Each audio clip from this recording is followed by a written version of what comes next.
Okay, today I'm going to talk a little bit about the ketogenic diet, the ketogenic diet. I want to talk to you a little bit how to get into the ketogenic diet. So a little bit about what the macronutrients look like, a little bit about what nutritional ketosis looks like, what are the bad fats, the good proteins, the bad proteins, the good carbs, the bad carbs. So let's get right to it. So imagine we were in a place here maybe 100 years ago where you didn't really have to think too much about the bad carbs, the good fats, the bad fats, the good proteins, the bad proteins.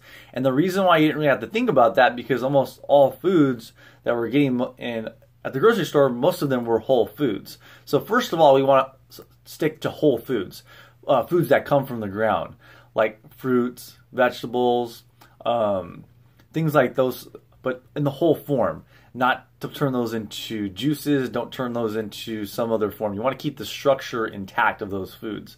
Another example would be fish straight from the ocean or straight from the lake or straight from the river, that type of thing. Or meat that's grass-fed like cows, grass-fed cows. So beef, grass-fed lamb, or whatever it might be. So let's start with the macros a little bit too. So in order to get into nutritional ketosis, which nutritional ketosis would be considered about 0.5 millimoles to 1.5 millimoles.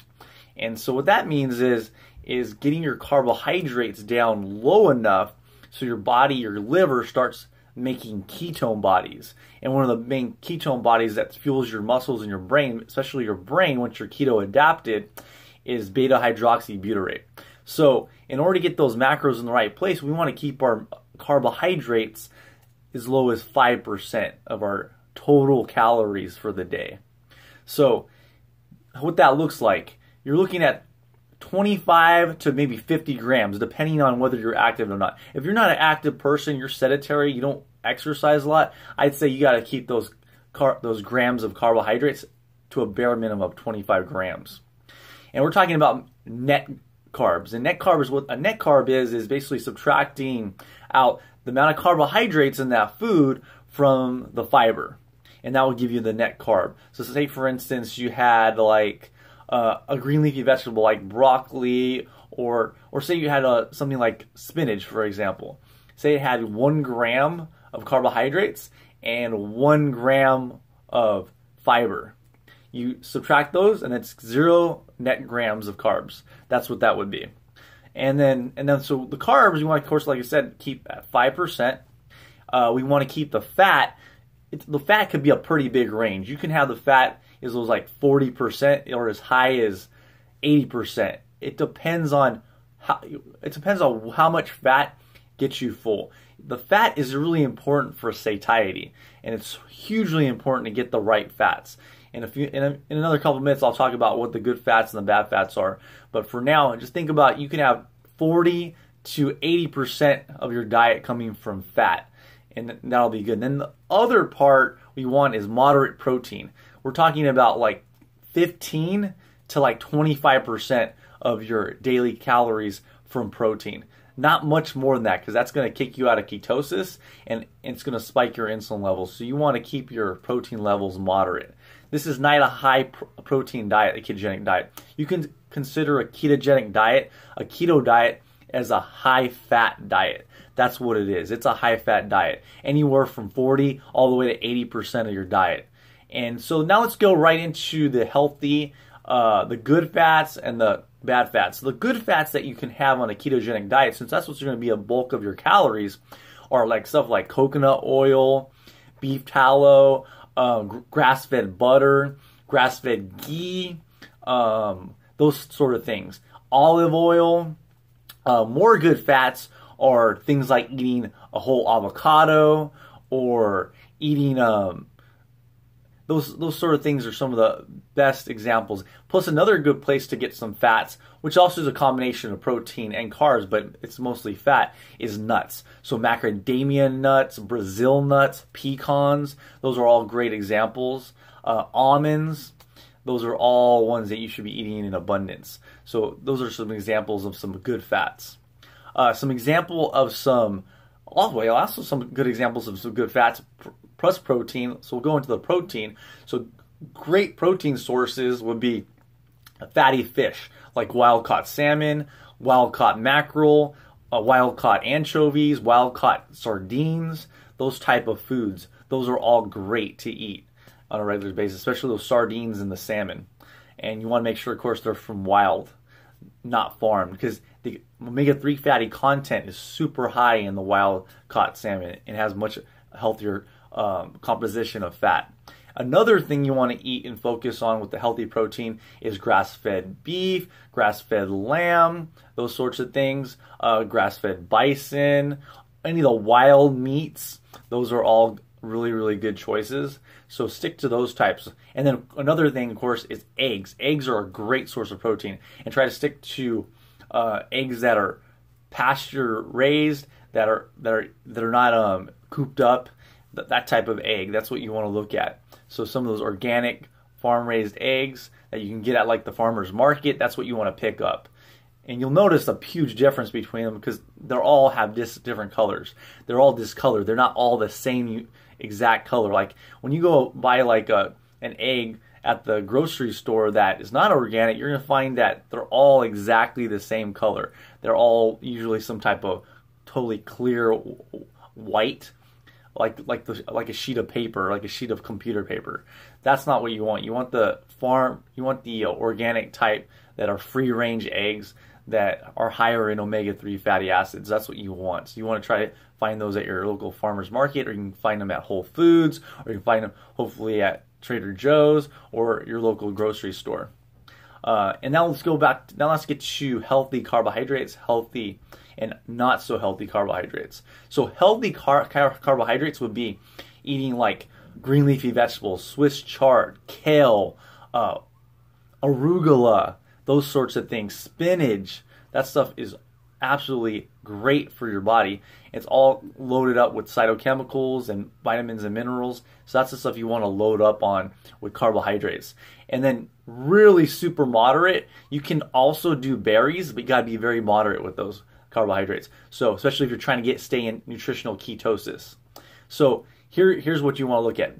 Blueberries, you want to make sure they're organic. Blackberries, once again, organic. Raspberries and strawberries, but they got to be very moderate because you can easily get your carbohydrate intake up and get out and throw yourself out of nutritional ketosis with too many berries. But you can have them in moderation.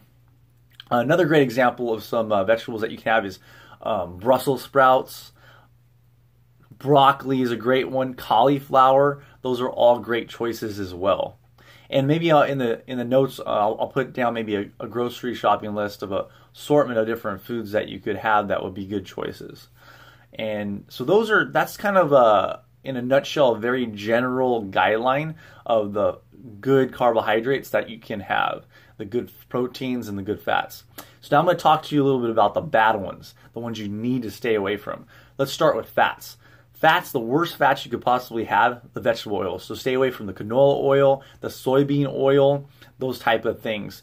And which they put them almost in everything now in all these processed refined foods. And the reason why you don't want to eat those, because they're not stable when you cook them. And it changes the chemical properties in your body, and it causes more inflammation in your body and can lead to atherosclerosis and heart disease and whatnot. You want to have low inflammation markers in your body. In order to make that happen, you got to be on a very low carb diet with no processed foods, and you got to stay away from the vegetable oils that are harmful to you. Another bad fat that you want to stay away from all the time is corn oil as well. That's not a good one as well. So stay away from all those ones that are processed oils.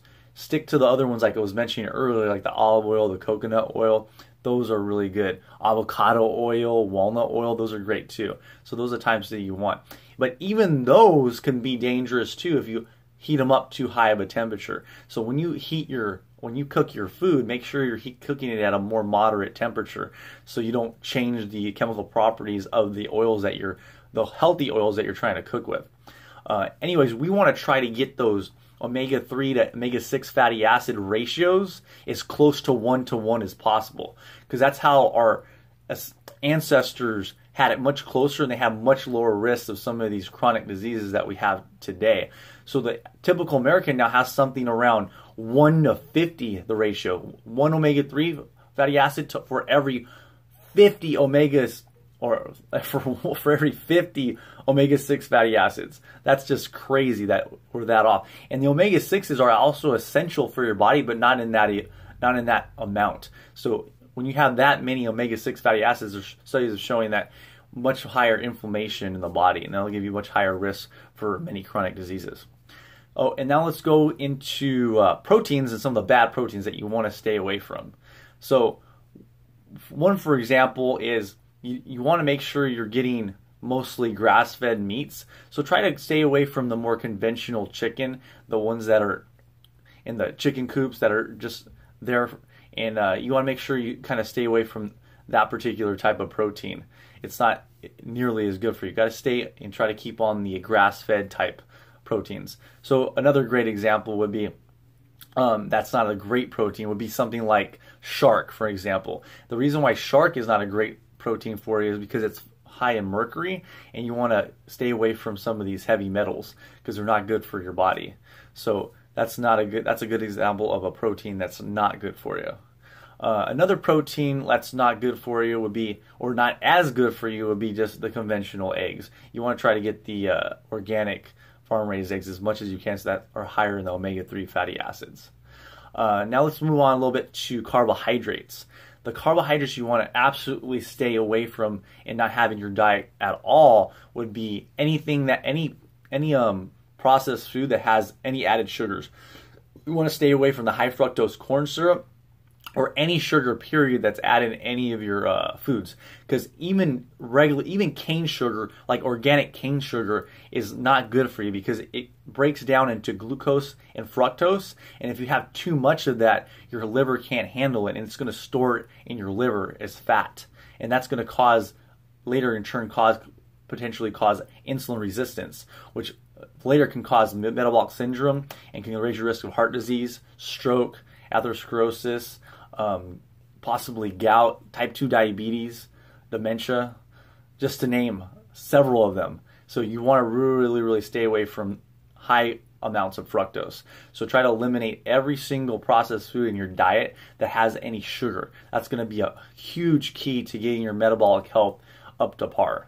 So in a nutshell, that's what a ketogenic diet looks like, and that's what you want to generally stay away from. And then when you're trying to continue this ketosis, nutritional ketosis, you want to stay away from most fruits, because if you're trying to keep your carbs down and get fat adapted, even if you have a lot of these fruits, they're good for you because they have the fiber, but once you tear them out, and say for instance you break them down into a juice form, like say for instance you get an orange and you make orange juice, that's just too huge of an amount of fructose for your liver to handle. So that becomes a carbohydrate that would be bad, where it could have been good if you just had an orange and you ate that all together. However, on a ketogenic diet, the orange is not good for you because it's going to knock you out of ketosis because there's too many carbohydrates in it. So when you're trying to get into ketosis, nutritional ketosis, and having all the health benefits, especially that fat burning, because it's been proven that a ketogenic diet can help you with losing weight and keeping the weight off, because there's a big satiety effect with the beta hydroxybutyrate and the amount of fat that you get on this diet that keeps you full throughout the day, and you don't feel like you have to go reach out for that sugary snack or reach out for that candy or whatever it might be that you are craving at the moment. You're going to get rid of these cravings altogether once you're on this diet and you're eating a high level of good fats. Anyways, that's pretty much what a ketogenic diet will look like. And if you have any questions or have any comments, please put them on this video, and hopefully that will give me an opportunity to put together some more videos that can answer some of your questions about the ketogenic diet. Have a great day.